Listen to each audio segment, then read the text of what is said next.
من ذریتی، اپنی ذریت کو ایک ایسی جگہ کے لے کے آیا ہوں جو وادی غیر ذی زر، جہاں نہ آب ہے، نہ گیا ہے، نہ کچھ، ویرانہ ہے، اور یہاں میں ان کو سکونت دے رہا ہوں۔ لیکن مجھے اتنا پتا ہے عند بیتک المحرم، یہ تیرا کوئی محترم اور محرم گھر ہے۔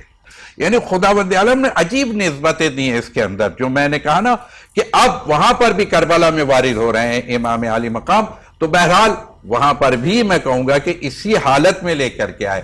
لیکن تھوڑی سی بات آگے جائے گی، میں ورود کربلا سے پہلے آغاز کربلا ضرور اگر وقت ہوا تو کسی وقت میں اس کو عرض کر دوں گا کہ کربلا جب آغاز کہاں سے ہوئی۔ میرا رسول حضرت آدم جنت سے نکلے، زمین تک کا سفر ہوا، اس لیے کہ زمین والوں کو پھر جنت میں لے کے جانا ہے جس کے لیے حضرت آدم بھیجے گئے۔ یہ سفر ہوتا کیوں ہے؟ میرا رسول، اب میں بہت مختصر کر رہا ہوں، حضرت ابراہیم بیت المقدس سے مکے آئے تو اللہ کا گھر آباد ہو گیا، سبحان اللہ، اللہ کا گھر بن گیا، بیت محرم بن گیا۔ اور میرا نبی مکے جیسی سرزمین کو چھوڑ کر کے ان اول بیت بے بکۃ مبارکہ، جو پہلا گھر ہم نے بنایا وہ بکہ میں، لیکن اللہ کے گھر والے شہر کو چھوڑ کے میرے رسول نے مدینہ رسول بنا دیا، مدینہ نبوی بنا دیا، اور پھر حسین ابن علی مدینے کو چھوڑ رہے ہیں۔ کہاں جا رہے ہیں؟ کرب اور بلا کی سرزمین کا سفر ہے، اور کرب اور بلا کی سرزمین کو اب خاک شفا بنانے جاؤں گا۔ یہ تاثیر کہاں سے آئے گی؟ یہ حسین اور آل حسین، علی اور آل علی، زہرا اور آل زہرا، رسول اور آل رسول کے خون سے اس زمین کی تکلیف کو خداوند عالم شفا میں تبدیل کرے گا۔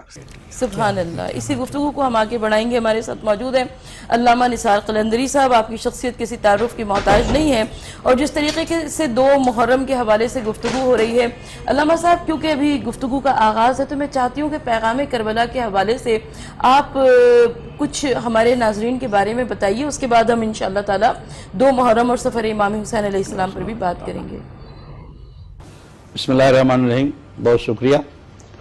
میں اس موقع پر حدیث پیغمبر اسلام حضرت محمد مصطفیٰ صلی اللہ علیہ وآلہ وسلم آپ کے سامنے پیش کروں گا، کہ جس میں اللہ کے رسول نے یہ ارشاد فرمایا، ان الحسین مصباح الہدیٰ و سفینۃ النجات۔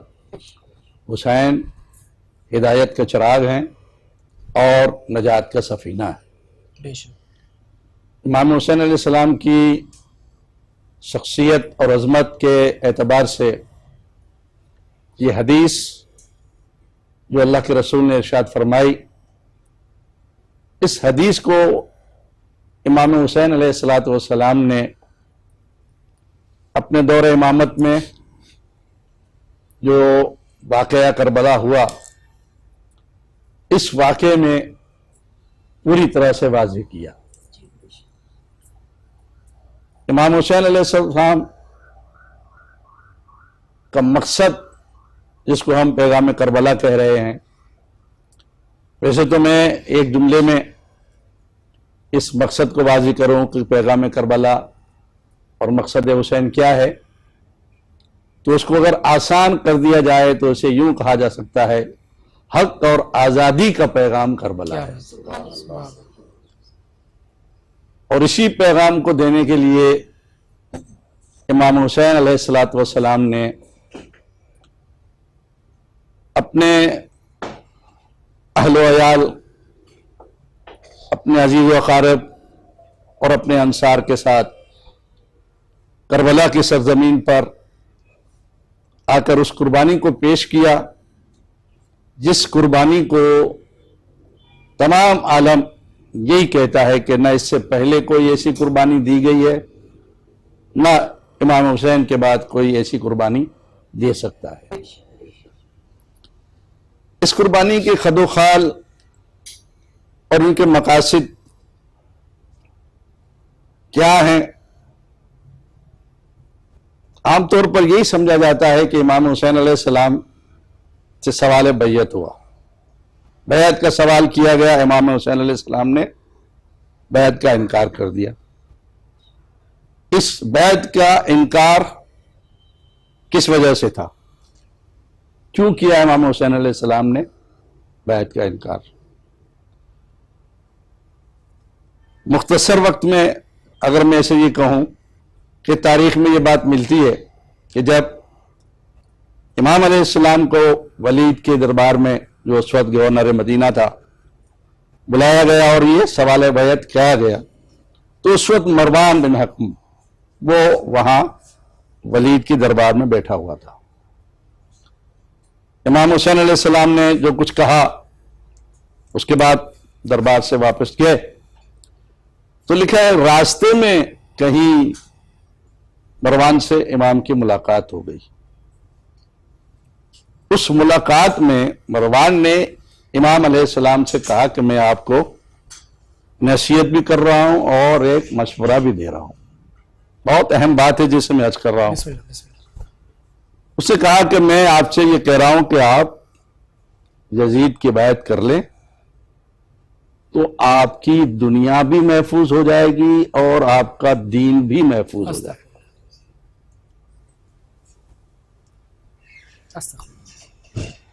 یہ وصیت اور یہ مشورہ دیا۔ اس میں مولا کا بھی جملہ ہے کہ امام نے پھر اس کے جواب میں کہا علیہ السلام سلام، اس اسلام پر سلام ہو کہ جس اسلام کا رہنما یزید جیسا بن جائے، اس اسلام کو تو پھر خدا حافظ خدا حافظ کہنا چاہیے، یہ کہا۔